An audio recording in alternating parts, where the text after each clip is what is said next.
Part 1 कल हमने किया था फॉरेन एक्सचेंज का।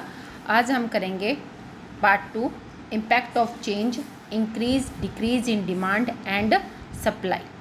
इंक्रीज इन डिमांड कब होगी for a foreign currency? When more of its demanded eight exchange rate, यानी कि जो प्रिवलिंग प्राइस पर जो एक्सचेंज रेट का जो चल रही है रेशो, उसी रेशो पर ही डिमांड जो है बढ़ जाए।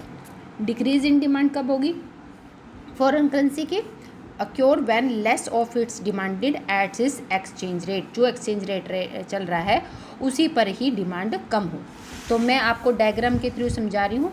Impact of increase in demand, जब इंक्रीज इन डिमांड होती है फॉरेन करेंसी की, तो ये क्या है आपका ग्राफ, जिसमें ये एक्स है, ये वाई यानी कि क्वांटिटी है, और यहाँ पर क्या है रेट, एक्सचेंज रेट। तो आर पर जो है आपकी ये क्वांटिटी थी। जब प्राइस इंक्रीज हुए तो आपकी क्वांटिटी जो है Q1 होगी, परंतु सप्लाई जो है वही सेम चल रही थी। पहले इक्विलिब्रियम प्राइस जो है हमारा इक्विलिब्रियम था डिमांड और सप्लाई का, वो ई पॉइंट पे था। परंतु अब क्या हुआ कि डिमांड क्या होगी इंक्रीज, यानी कि शिफ्ट होगी forward shift in demand for US$। D जो है द इनिशियल डिमांड का फॉर $, है, ये इनिशियल है। उसके बाद आपकी ये फॉरवर्ड हो गई है। तो फॉरवर्ड होने से क्या होगा कि आपके प्राइस क्या होंगे, इंक्रीज होंगे। जब डिमांड बढ़ेगी तो क्या होंगे, एक्सचेंज रेट इंक्रीज होंगे। इंक्रीज होने से आपका न्यू इक्विलिब्रियम क्या आ जाएगा, even. Price of US 11th में भी समझाया था कि जब डिमांड शिफ्ट होती है, ठीक है, और सप्लाई कांस्टेंट रहती है, तो उस सिचुएशन में न्यू इक्विलिब्रियम लाने के लिए प्राइस रेट को इंक्रीज़ करना पड़ता है। जब प्राइस रेट इंक्रीज़ होंगे तो सप्लाई क्या होगी, इंक्रीज़ होंगी, क्योंकि प्राइस और सप्लाई में पॉजिटिव रिलेशन होता है, जबकि प्राइस और डिमांड में नेगेटिव रिलेशन होता है। तो विदाउट एनी किसी प्रकार की प्राइस पहले चेंज नहीं हुए, अदर थिंग्स जो है कांस्टेंट थी। अदर थिंग्स के चेंज की वजह से जो है क्या हुआ कि डिमांड शिफ्ट हुई। आप शिफ्ट कब होता है, जब अदर थिंग कांस्टेंट रहती है, ठीक है। तो अदर थिंग कांस्टेंट होने पर डिमांड चेंज हुई है, तो उस सिचुएशन में क्या होगा कि प्राइस इंक्रीज होंगे न्यू इक्विलिब्रियम लाने के लिए। तो प्राइस इंक्रीज हुए तो उससे क्या होगा, प्राइस बढ़ गए OR2 OR1।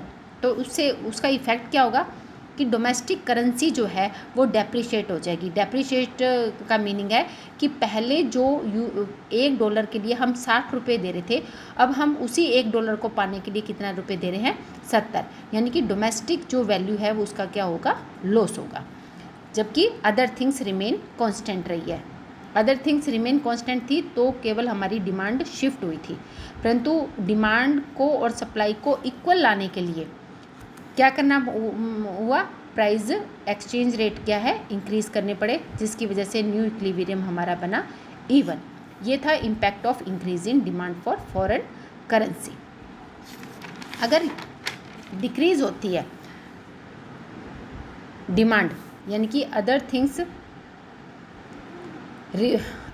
थिंग्स की चेंज की वजह से आपकी डिमांड जो है शिफ्ट हो रही है, यानी कि यहाँ से यहाँ आ रही है, तो उससे क्या है, सप्लाई कांस्टेंट है। पहले हमारा इक्विलिब्रियम पॉइंट ये था, यानी कि D=S है। अब जो है चेंज हो गया, अब डिमांड जो है वो लेस देन सप्लाई है। तो सप्लाई के इक्वल लाने के लिए क्या करते हैं कि जो IMF है वो क्या करेगा, प्राइस के एक्सचेंज रेट डाउन कर देगा। एक्सचेंज रेट डाउन करेगा तो नया इक्विलिब्रियम क्या आ जाएगा, इवन। तो इस सिचुएशन में क्या हुआ कि पहले हम $1 के लिए 70 रुपये जो है दे रहे थे, अब $1 को पाने के लिए हम कितना देंगे, 60 रुपीज़। यानी कि डोमेस्टिक जो करेंसी है हमारी वो क्या हो जाएगी, एप्रिशिएट, यानी कि उसको फ़ायदा होगा। तो डिमांड और सप्लाई को इक्वल लाने के लिए अगर ग्रेटर है तो आप क्या करोगे, प्राइस जो है IMF क्या कर देगा, फॉल कर देगा एक्सचेंज रेट। जबकि अगर आपकी डिमांड जो है वो डिमांड ग्रेटर देन सप्लाई है, तो इस सिचुएशन में क्या होगा, प्राइस जो है इंक्रीज हो जाएंगे। प्राइस मतलब एक्सचेंज रेट, यानी कि डोमेस्टिक करेंसी जो है डेप्रिशिएट होगी, और इस सिचुएशन में जो डोमेस्टिक करेंसी है वो क्या होगी, एप्रिशिएट। इंक्रीज इन सप्लाई, ठीक है, सप्लाई इंक्रीज हो रही है परंतु डिमांड क्या है, कांस्टेंट है।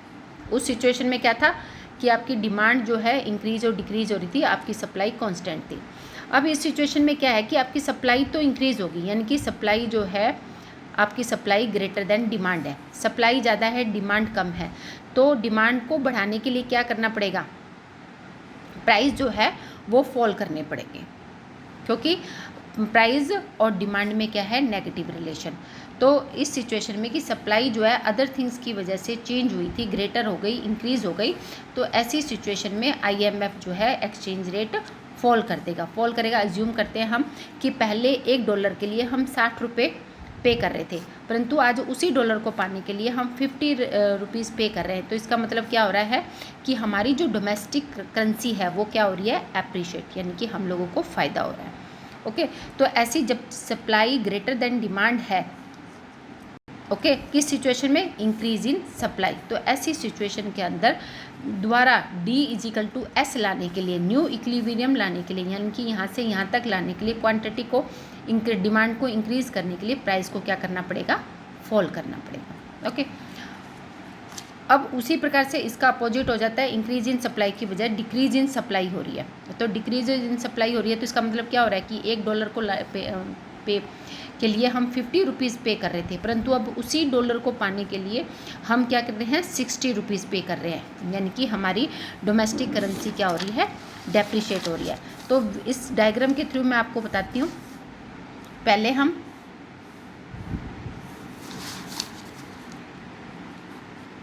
ये आपकी डिमांड है, ठीक है, डिमांड कांस्टेंट है, आपकी सप्लाई, ओनली सप्लाई जो है क्या हो गई है, S से S1 पहुंच गई है।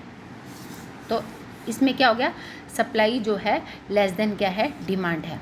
तो डिमांड को कम करने के लिए तो हमें क्या करना पड़ेगा, प्राइस को क्या करना पड़ेगा, राइज करना पड़ेगा, यानी कि R से हम क्या लेकर आएंगे, R1 कर देंगे। तो ऐसी सिचुएशन में हम उस $1 के लिए जो है अब ज़्यादा पे करेंगे, यानी कि हमारी करेंसी क्या हो जाएगी, डोमेस्टिक करेंसी जो भी है वो क्या हो जाएगी, डेप्रिशिएट हो जाएगी, उसकी वैल्यू यानी कि लॉस हो जाएगा, वैल्यू क्या है, गिर जाएगी।